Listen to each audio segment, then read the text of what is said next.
Every week I manage to surprise myself, not because sometimes I upload and sometimes I don't, but because making my game takes wild turns pretty much every other 5 minutes. I'm Vlad, and here's more things I added to my indie adventure FPS game that I'm currently creating in Unreal Engine.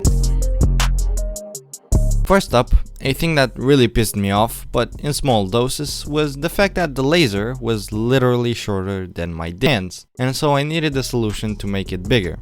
Way bigger. I quickly realized that I couldn't use an actual mesh anymore because I wanted the shooting to work in a more FPS way. More specifically, a line from the camera to where you're looking at. Now that doesn't mean the laser now has unlimited range, but it is 3 times longer. And upon deleting the fire mesh, I made the new laser with a Niagara particle system that makes a red beam from the hand to the said point. I think it looks nice and fits the style way better since your fights can now have a little bit more range, which is exactly what I wanted. And also because of this, the bananas are more useful now.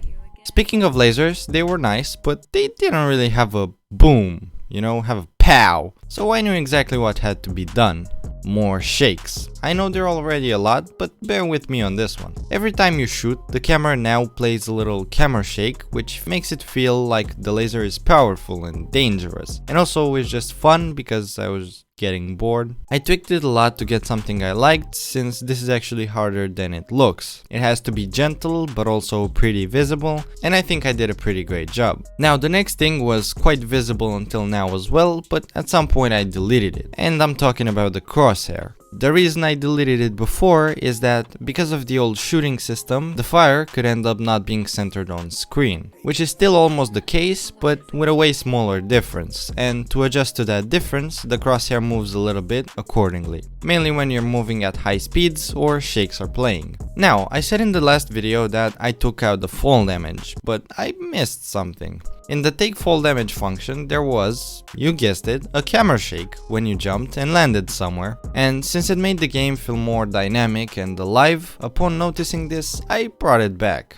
Moving on, I started to get annoyed at the bananas, mainly because you could just spam them, which would render the whole game useless since you never had to fight. So I finally implemented a banana counter which holds 15 fresh yellow bananas and displays them whenever you shoot one to know how many you have remaining. I decided that yellow for having one, black for missing, and making them all red when they were done was the way to go. I think it looks nice and serves its purpose just as intended, without crowding the screen since it fades away after a second. Now, with a longer laser comes longer responsibility or something. Anyway, the point is that I didn't want people to just shoot at enemies from miles away without ever engaging in a fight, doing it the pussy way. So, quick fix for this: every time a banana or your laser hits an enemy, it will notice you, chase you, and attack you, as it would if you got close normally. This way, the player is gonna learn quickly that he has to fight his way to the finish line instead of just spamming from afar, which is also the fun way to play the game, by the way. Staying on topic, the enemies, once dead, now spawn 5 bananas that go flying and refill your bar, alongside 10 health to keep you in good shape for the remaining fights you have. So say thank you to them before you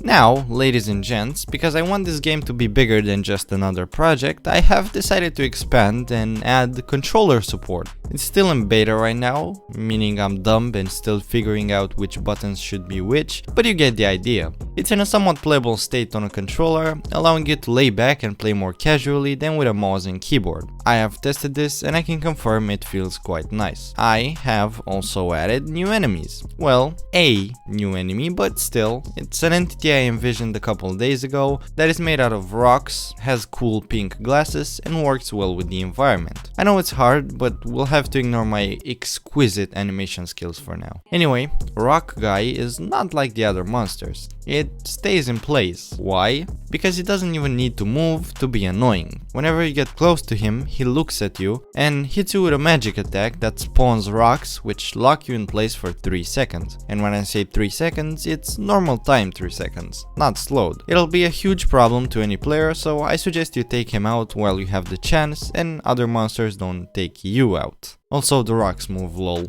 Last devlog we had 3 new maps, and today I'm happily announcing that one of 3 is ready to be put in the game and played. I populated it with monsters chilling around every corner, but I'm not gonna spoil it.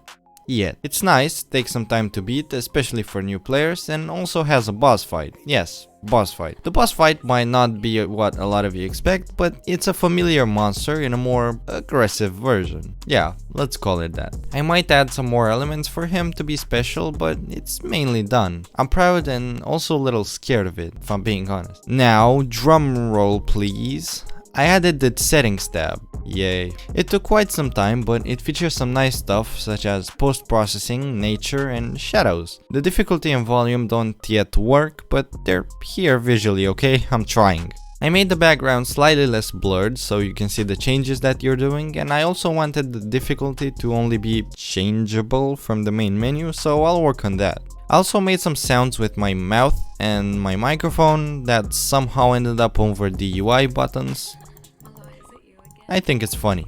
Also, I managed to get the saving system to work. Not entirely, but I changed some variables and stored some stuff like the location of the player and basic stats. I can now confirm that I'm an idiot and it was very easy all along. Expect it to be done by next devlog. Now I felt good, so I recorded a little bit of gameplay and posted it on Reddit. And the comments I got were interesting to say the least. People call my game nightmare fuel and psychotic, even asking if it's a horror game. It wasn't supposed to be, but it's safe to say I have an idea for a direction to go in. So sleep well tonight, because the story is in good hands. That considering I have good hands. And with all that being said, I will leave you with this weird background song I felt the need to create a couple days ago, which will probably end up in the game. See you next time, stay awesome, Vlad out.